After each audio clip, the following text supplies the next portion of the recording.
पत्रकारों से बातचीत में मंत्री आदित्य तटकरे ने महिला सशक्तिकरण, आर्थिक साक्षरता और महानगर पालिकाओं के विकास को लेकर प्रशासन की भूमिका पर अपनी स्पष्ट प्रतिक्रिया व्यक्त की। साथ ही विपक्ष आंदोलन पर भी उन्होंने अपना स्पष्ट मत रखा। प्रामुख्याने काँग्रेस पक्ष असेल, या पक्षातून मोठ्या संख्येने पक्षप्रवेश त्याच राष्ट्रवादी काँग्रेस पक्षामध्ये झालेले आहेत आणि याचा आनंद आम्हाला सगळ्यांना निश्चितपणाने आहे। आज रमेशजी असतील, त्यांचे सर्व सहकारी असतील, इतर सर्व वरिष्ठ वेगवेगळ्या पक्षातले पदाधिकारी कार्यकर्ते म्हणून गेल्या अनेक वर्षांमध्ये काम करणारे असतील, कुठे ना कुठेतरी अजितदादांच्या नेतृत्वाखाली राष्ट्रवादी काँग्रेस पक्षामध्ये अधिकाधिक त्यांना काम करण्याची इच्छा आहे आणि या दृष्टिकोनातून आज मोठा हा पक्षप्रवेश ठाणे शहरातील त्या ठिकाणी वेगवेगळ्या पक्षाच्या कार्यकर्त्यां पदाधिकाऱ्यांचा असंख्य त्यांच्या सहकाऱ्यांसोबत झाले।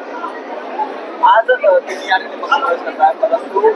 सत्तेमध्ये असल्यानंतर आणि महानगरपालिकेमध्ये झाला विधानसभाने आज विरोधी पक्ष आहे ते रस्त्यावरती उतरल्याचं पाहायला मिळालं।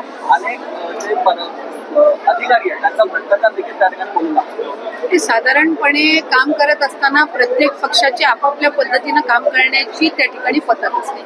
आता जे विरोधी पक्ष आहेत ते त्या ठिकाणी विरोधच करणार, त्याच्यामुळे ते विरोधक आहेत आणि त्यांची विरोधी भूमिका आहे म्हणून ते त्या ठिकाणी त्यांची भूमिका तशा पद्धतीनं मांडतात। आम्ही महायुतीचे घटक पक्ष म्हणून काम करत असताना एका बाजूला राष्ट्रवादी काँग्रेस पक्षाचं संघटन मजबूतीकरण करणे, त्याचबरोबर जी काही पक्षाची राष्ट्रवादी काँग्रेस पक्षाची गेल्या अनेक वर्षांपासूनची इथं ताकद असेल, ज्या वॉर्डमध्ये आम्ही गेल्या अनेक वर्षांपासून सक्रिय आहोत किंवा तिथं राष्ट्रवादी काँग्रेस पक्षाच्या चिन्हावरचे नगरसेवक त्या ठिकाणी निवडून येत आहेत, तिथं आम्ही अधिकाधिक लक्ष केंद्रित करत आहोत।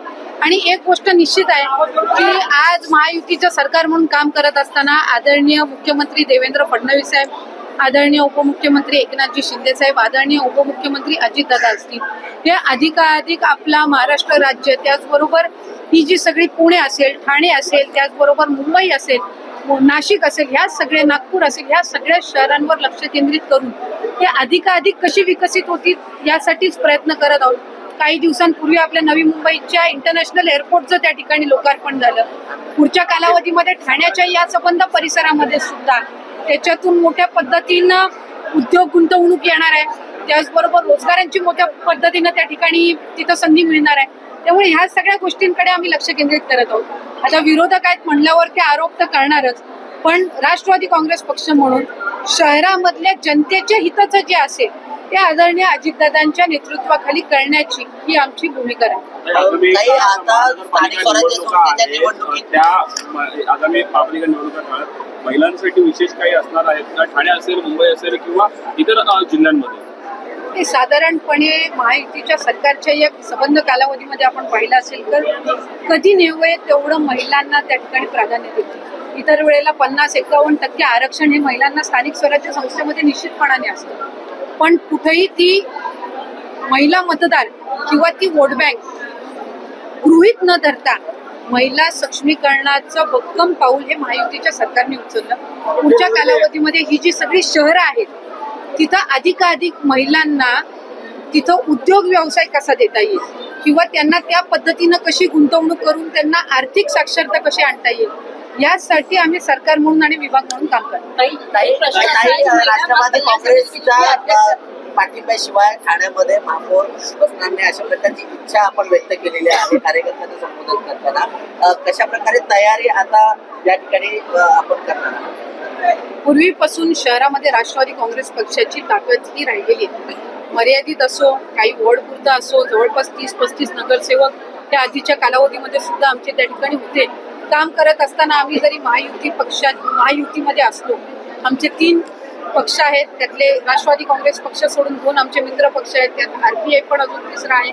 हे सगळं असताना प्रत्येक पक्षाला आपापली संघटना आणि आपापल्या पक्षाची वाढ करणं हे त्या ठिकाणी नैसर्गिक आहे आणि ते साधारणपणे प्रत्येक पक्षाच्या कार्यकर्त्याची सुद्धा जबाबदारी आहे। आम्ही त्या ठिकाणी हाच प्रयत्न करणार की अधिकाधिक राष्ट्रवादी काँग्रेस प्रक्षाचं संघटन मजबूत व्हावं, अधिकाधिक त्या ठिकाणी ठाणे शहराचा महापौर किंवा तिथं महानगरपालिका स्थापन होत असताना त्याच्यामध्ये कुठं ना कुठेतरी प्रमुख भूमिका ही राष्ट्रवादी काँग्रेस पक्षाची सुद्धा असावी, असाच प्रयत्न कार्यकर्ते आणि पदाधिकारी म्हणून या ठिकाणी होणार आहे। पालकमंत्री संग्राम जगताप ज्या पद्धतीने वादग्रस्त विधान देतात त्याला कुठेतरी अजित पवारांनी नोटीस बजावलेली आहे, तरी सुद्धा थांबत नाही. त्यामुळे कशा पद्धतीने पक्षश्रेष्ठी आणि दादांनीच त्या संदर्भातलं उत्तर दिलेलं आहे आणि त्यांना जी काही नोटीस असेल किंवा जी काही पक्षाकडण्याची समज आहे ते आदरणीय दादा असतील, प्रदेश अध्यक्ष असतील, आमचे वरिष्ठ नेते त्यांच्या पातळीवर त्या ठिकाणी ते घेतील. काही पालकमंत्री पदाचा तिढा सुटलेला नाही.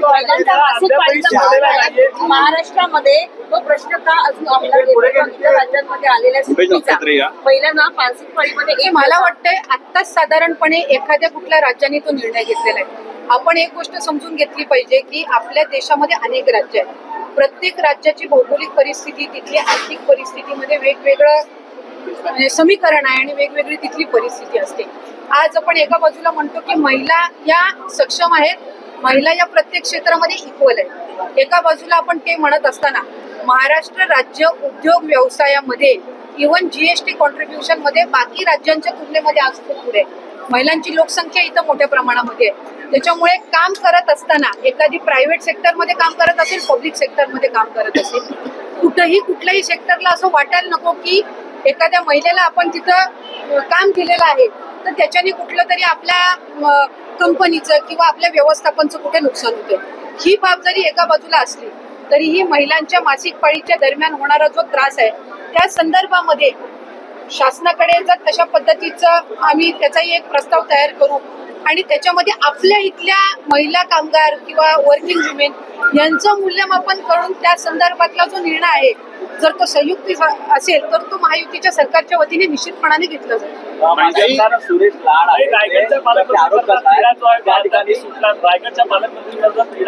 आम्ही सांगितलेलं आहे की राज्याचे मुख्यमंत्री आणि दोन्ही उपमुख्यमंत्री आमचे महायुतीचे तिन्ही नेते त्यांना ज्या वेळेला योग्य वेळ वाटेल त्यावेळेला ते निर्णय घेतील. काही माजी आमदार लाड आहे त्यांनी आरोप केलेले आहेत आदित्य तटकरे यांच्या सुट्टी आदेशाने शिक्षक बदल्या थांबवल्या गेलेल्या आहेत. मला वाटतं त्यांचा मी माझ्या वतीने त्यांना समजवण्याचा प्रयत्न केला की त्यांचा काही गैरसमज झालेला आहे. दुर्गम आणि डोंगराळ भागातल्या ज्या शाळा आहेत जिथं 20-25 पेक्षा अधिक मुलं आहेत तिथल्या शाळांमधल्या शिक्षकांच्या जर बदली झाल्या तर त्या शाळा बंद पडतील. अशा जवळपास 60 ते 70 शाळा आहेत जिथल्या शिक्षकांची बदली ही पनवेल, कर्जत आणि त्या संबंध परिसरामध्ये झालेली आहे. दक्षिण रायगड मधल्या या शाळेतले शिक्षक जर तिथं शिक्षकांची रिप्लेसमेंट न येता जर त्यांना कार्यमुक्त केलं आणि त्यांच्या नवीन ठिकाणी सोडलं तर 60 ते 70 शाळा या बंद पडतील आणि ती नामुष्की सरकारवर किंवा शिक्षण विभागावर येऊ नये. आज दुर्गम डोंगराळ भागातल्या जिल्हा परिषदेच्या शाळेचे पट टिकवण्याचा आम्ही प्रयत्न करतोय. तिथं ग्रामीण भागातल्या मुलांना चांगलं शिक्षण देण्याचा प्रयत्न करतोय.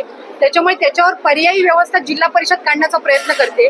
ती 60 किंवा 70 शाळा या विना शिक्षक बंद पडतील आणि म्हणूनच तिथं शिक्षकांची ज्या वेळेला बदली होईल म्हणजे तिथे एखादा शिक्षक येईल त्यावेळेला तिकडनं ज्यांची विनंती बदली झालेली आहे त्यांना कार्यमुक्त करायला आमची काही हरकत नाही.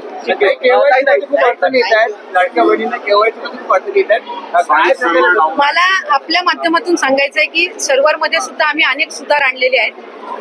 रोजच्या घडीला जवळपास 4 ते 5 लाख लाडक्या बहिणींचं ई-केवायसी प्रोसिजर होते. आतापर्यंत जवळपास 1,10,00,000 पेक्षा जास्ती महिलांची ई-केवायसी प्रोसिजर झालेली आहे.